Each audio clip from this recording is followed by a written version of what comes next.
The world holds its breath tonight. Israel has unleashed a deadly strike against SNA forces, igniting shockwaves across the region. Explosions, chaos, and rising tensions. This is not just another clash, it's a turning point. Stay with us as we uncover every detail of this shocking attack. Hello everyone, welcome back to the channel. Today, we bring you breaking and deeply disturbing news. Israel has launched a powerful and deadly strike against SNA forces. This sudden escalation has left analysts, governments, and ordinary citizens on edge, as the aftermath of this attack could reshape the conflict dynamics in ways few anticipated.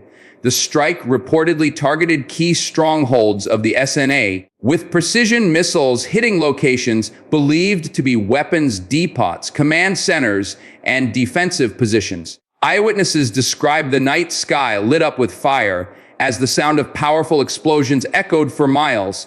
Within moments, chaos unfolded, fighters scrambling, civilians fleeing, and the grim reality of war once again descending upon the region. What makes this strike so significant is not only its scale, but also the timing.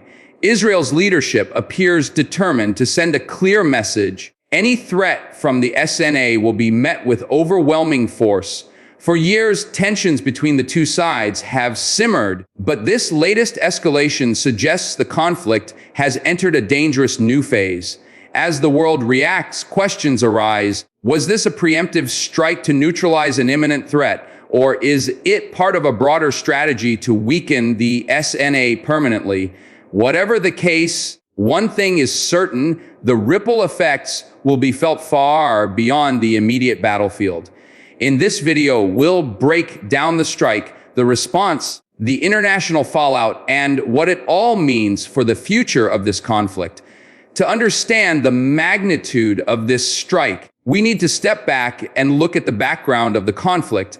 The Syrian National Army, widely known as the SNA, has been a powerful faction operating within northern Syria, largely made up of opposition forces aligned against both Assad's government and extremist groups. Over the years, their influence grew steadily, and they became a key player in the Syrian conflict. Israel, meanwhile, has always maintained a hardline stance when it comes to threats from groups operating near its borders. While the SNA does not have the same ideological framework as Hezbollah or Hamas, Israeli intelligence has long been wary of its growing capabilities and the potential for weapons smuggling through its networks. With the region already under heavy tension, Israel's leadership appears to have concluded that waiting any longer would pose unacceptable risks. Analysts suggest that recent intelligence may have pointed to the SNA receiving advanced weaponry,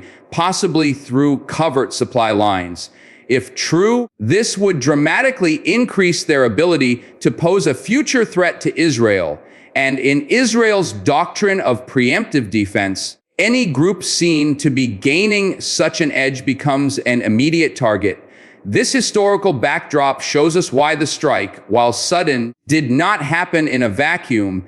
It was the product of years of mistrust, intelligence warnings, and a calculated decision to weaken the SNA before it could pose a more serious challenge. The details of the strike itself paint a chilling picture. According to multiple reports, Israeli warplanes launched the operation under the cover of night, using both air-to-ground missiles and long-range precision weaponry. The targets were spread across several SNA-held territories, making it one of the most coordinated and intense operations in recent months. Eyewitness accounts describe the terrifying moments when explosions ripped through the night sky. It felt like the ground was shaking beneath us. One local resident recounted, "We didn't know where to run. The sky was on fire." Videos circulating online show plumes of smoke rising high above the cityscape and buildings reduced to rubble within seconds. The death toll remains uncertain, but early estimates suggest dozens of fighters were killed, along with several civilians caught in the blast radius. Medical facilities are reportedly overwhelmed, with doctors treating injuries ranging from severe burns to shrapnel wounds. Humanitarian organizations warn that the actual number of casualties could climb much higher in the coming days. The precision of the strike has led analysts to believe that Israel had detailed intelligence on the exact locations of SNA assets. This level of targeting indicates extensive surveillance and planning, suggesting that the operation was weeks, if not months, in the making. What stands out most, however, is the sheer scale of destruction. By simultaneously targeting command centers, weapons depots, and infrastructure, Israel has dealt a severe blow to the SNA's operational capabilities. But it has also raised the stakes of retaliation. The immediate aftermath of the strike has been nothing short of chaos. On the ground, civilians rushed to find shelter while SNA fighters scrambled to regroup. Entire neighborhoods have been plunged into darkness due to power outages, and communication lines in some areas have gone silent. The sense of panic is palpable as families desperately search for missing loved ones in the rubble. The SNA leadership, visibly shaken, has vowed revenge. In an official statement, they condemned the attack as an act of aggression and warned of a swift and harsh response. Whether they have the capacity to follow through on these threats remains to be seen, but history tells us that retaliatory actions are not uncommon in conflicts of this nature. For the local population, however, the promise of revenge does little to ease the suffering. Markets remain closed, schools are shut down, and the already fragile humanitarian situation is on the verge of collapse. The strike has not only destroyed military assets, but also disrupted the fragile rhythm of daily life. Meanwhile, Israeli officials remain tight-lipped, neither confirming nor denying specific details of the operation. However, leaked reports from military sources suggest that the government views this as a successful preemptive action to neutralize a growing threat. This posture signals that Israel is prepared for any potential backlash and may even escalate further if provoked. The region, already unstable, now finds itself on the edge of yet another spiral of violence, one that could draw in even more players and further complicate the fragile balance of power. The international community has reacted swiftly, with governments and organizations around the world issuing statements of concern. The United Nations has called for an emergency meeting to discuss the strike, warning of the potential for a wider regional escalation. Human rights groups have condemned the civilian toll, urging restraint and demanding accountability for what they describe as disproportionate use of force. Neighboring countries, particularly Turkey and Iran, have voiced outrage. Turkey, which has long supported elements of the SNA, sees this attack as a direct challenge to its influence in northern Syria. Iranian officials, on the other hand, have used the strike as yet another example of what they describe as Israel's destabilizing behavior in the Middle East. Western nations remain divided. The United States has refrained from outright condemnation, instead emphasizing Israel's right to self-defense, while also expressing concern for civilian casualties. European governments, however, have been more cautious, calling for de-escalation and restraint on all sides. This mixed reaction highlights the complexity of the situation. Israel's allies understand its security concerns, but are wary of the spiraling violence that could engulf the entire region. Critics argue that by striking so forcefully, Israel risks provoking an even stronger backlash, potentially leading to a cycle of retaliation that no one can control. International diplomacy will play a critical role in the coming days. Will powerful nations intervene to cool tensions, or will their divided positions only embolden both sides to push forward? The world watches nervously, knowing that one wrong move could ignite a much larger conflict. For Israel, the strike represents more than just a tactical operation. It is a message. The country has long embraced a policy of deterrence, showing its enemies that any threat, real or perceived, will be met with decisive action. By targeting the SNA so aggressively, Israel is reinforcing its reputation as a nation unwilling to tolerate the buildup of hostile forces on its borders. Prime ministerial advisors have suggested that this strike was carefully calculated to not only cripple the SNA militarily, but also psychologically. Destroying command centers and infrastructure sends a signal that no safe haven exists and that Israel's intelligence network has the reach to strike wherever it chooses. However, this strategy carries risks. While the operation may have weakened the SNA, it may also galvanize opposition groups, uniting them under a banner of shared grievance. Militias that were previously fractured could now find common ground in their anger toward Israel. Domestically, the Israeli population has responded with mixed feelings. Some citizens view the strike as a necessary act of self-defense, ensuring the safety of communities near the northern frontier.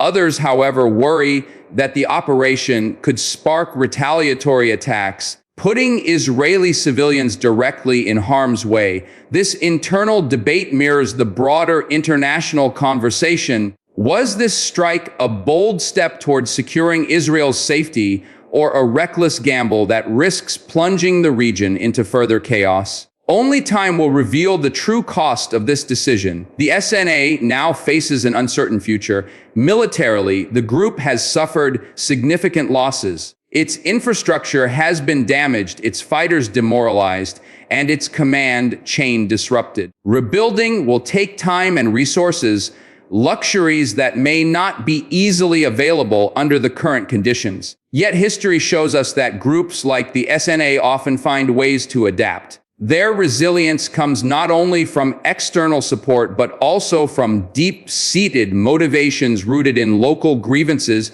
and the broader regional struggle. Already, reports suggest that recruitment efforts are intensifying, with leaders framing the Israeli strike as proof of the foreign aggression their people must resist. This rhetoric is powerful, capable of drawing in new fighters who see themselves as defending their land and identity. It also has the potential to attract funding and weapons from sympathetic states or non-state actors. In this sense, the strike may weaken the SNA in the short term, but strengthen its resolve in the long run. The challenge for the SNA will be to reorganize and demonstrate that it remains a credible force. If it fails to do so, it risks losing influence not only on the battlefield, but also among the local population who may look elsewhere for protection. But if it succeeds in bouncing back, the region could once again descend into an unpredictable cycle of clashes and counterstrikes. Beyond the immediate military and political consequences, the humanitarian cost of this strike is staggering. Northern Syria has long been plagued by conflict, displacement, and economic collapse. The strike has only added another layer of misery to a population already struggling to survive. Reports from aid workers on the ground describe scenes of devastation, families huddled in makeshift shelters, children crying in fear, and medical teams working around the clock with limited supplies. Hospitals that were already stretched thin are now overwhelmed, forced to treat both fighters and civilians with whatever resources remain. Food shortages are becoming a growing concern. Markets destroyed in the blasts mean that access to basic goods is limited and prices are skyrocketing. For families living on the edge of survival, this could mean the difference between life and death. International aid organizations are calling for safe corridors to deliver humanitarian assistance, but the ongoing violence makes such operations incredibly dangerous. Every delay costs lives, and every new airstrike deepens the crisis. What often gets lost in geopolitical debates is the suffering of ordinary people. The mothers searching for children, the doctors choosing which patient to save, the children who will carry trauma for years to come. In the end, these human stories are the most tragic reminder of why peace remains desperately needed, yet so elusive. Looking ahead, several scenarios could unfold in the aftermath of this deadly strike. If the SNA chooses to retaliate, the conflict could escalate into a prolonged cycle of violence, with each side delivering blow after blow. Such a scenario risks pulling in neighboring states, especially those with vested interests in the region's balance of power. Alternatively, diplomatic efforts could succeed in containing the fallout. Back-channel negotiations, often conducted quietly by international mediators, might encourage both sides to de-escalate and avoid dragging the region into yet another war. However, such outcomes require political will, something that is often in short supply during times of heightened tension. Another possibility is that the SNA, weakened and struggling, may seek greater support from allies. This could open the door to more direct involvement from regional powers like Turkey or even Iran, raising the stakes dramatically. Such an expansion of the conflict could create new battle lines and heighten the risk of regional instability. For Israel, the decision now lies in whether to press its advantage or step back. Pushing too far could unite its enemies, but holding back might allow the SNA time to regroup. It is a delicate balance that could shape not only the immediate security situation, but also Israel's long-term strategic position in the Middle East. The future is uncertain, but what is clear is that this strike will not be forgotten. Its consequences, military, political, and humanitarian, will continue to reverberate for weeks, months, and perhaps years to come. As we close this report, one thing is painfully clear. The strike on the SNA is not just another chapter in the long history of Middle Eastern conflict. It is a turning point, one that exposes the fragile nature of peace and the devastating cost of war. Israel's decision to unleash such a deadly operation has set in motion events that could reshape the region for years. For the SNA, survival is now the priority. For Israel, deterrence remains the goal. For civilians, however, it is a daily fight to endure the uncertainty and destruction that war brings. Their stories, their pain, and their resilience are reminders that beyond politics and military strategies lie real human lives. The coming days will reveal whether this strike was the spark that ignites a wider war or the action that forces all sides to reconsider the devastating consequences of endless conflict. Leaders around the world will be watching closely, and so will we. And that brings us to the end of today's video. If you found this breakdown informative and want to stay updated on the latest developments in global conflicts and breaking news, make sure to hit that like button, subscribe to the channel, and turn on notifications so you never miss an update. Your support helps us continue to bring you in-depth coverage of the stories that matter most. Stay safe, stay informed, and as always, thank you for watching.